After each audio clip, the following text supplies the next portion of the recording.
Damn, I gotta piss. I hate when that fucking happens. Oh my god. I'll be back. Anyway, hi! This is Jen catching you on DTWJ, representing NJ all day.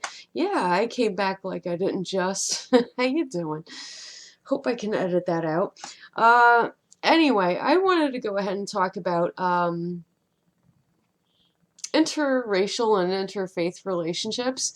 Um, I've been in those, like, seriously. I've already had experience with that, but this one chick that I was dating for like about 2 weeks, she was like, she identified herself as black, even though she said that she had other, um, let's call them influences or backgrounds within her background that she just really had not touched upon because she's from Georgia. So obviously, she grew up in one of them, you know, Bible thumper Baptist kind of families, and turns out that she ended up converting to Islam and became a Muslim.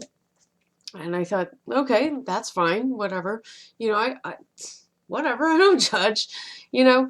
Um, and she went over the whole story about like how her parents always treated her and how they didn't really support that, and they were like fearful that she had become a lesbian because of that. And fucked up thing is that she never came out to her parents. Yeah, she never came out to her parents, even though the whole time that we were talking, and quite heavily. Yeah, I must say we were.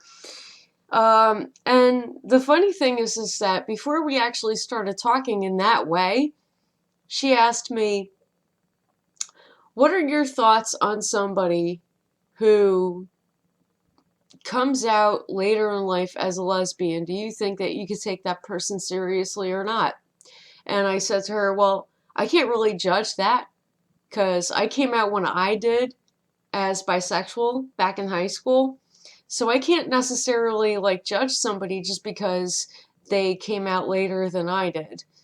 Although I have to say, at one point or another, you do have to face your parents and you gotta tell them what you gotta tell them.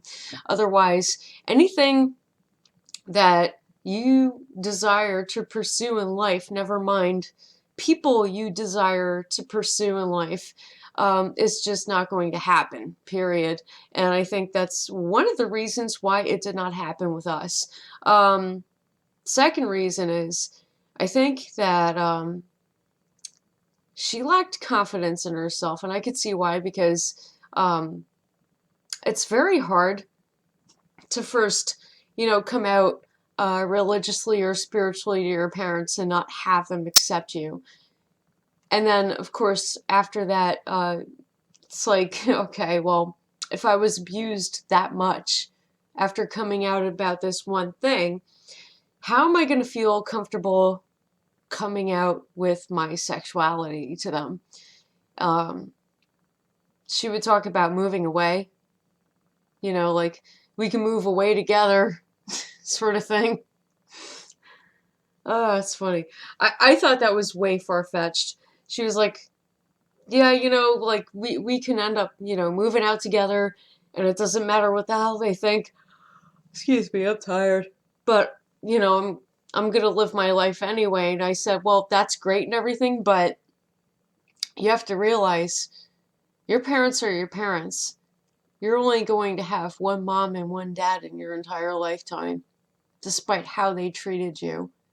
So whatever issues that you have with them and whatever it is that you're withholding from them, you need to deal with before you can actually move forward. And I was totally honest with her about that. And I still believe that to this day. I don't condone parents disowning or abusing their children because they fail to love their children unconditionally. That's not the child's fault. That's your fucking fault.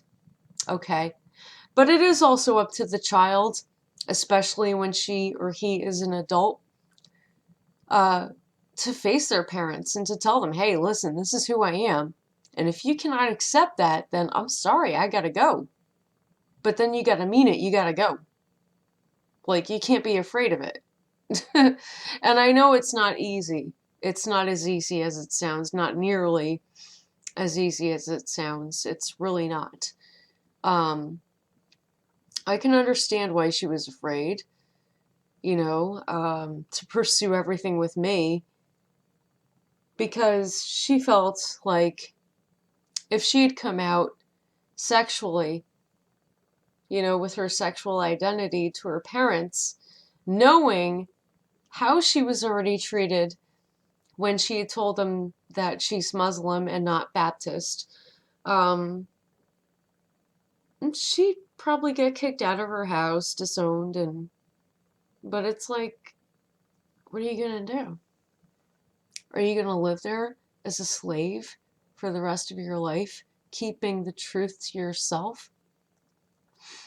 Because even when you keep the truth to yourself, you're not living your truth to the fullest. You're not. In essence, you're basically damning yourself into a dark corner.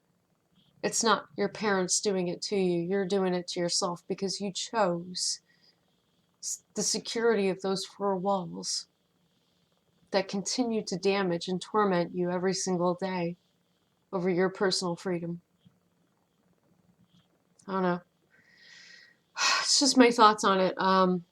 Guys, if you're listening, please comment. Let me know what your insights are. Just something that I felt like sharing.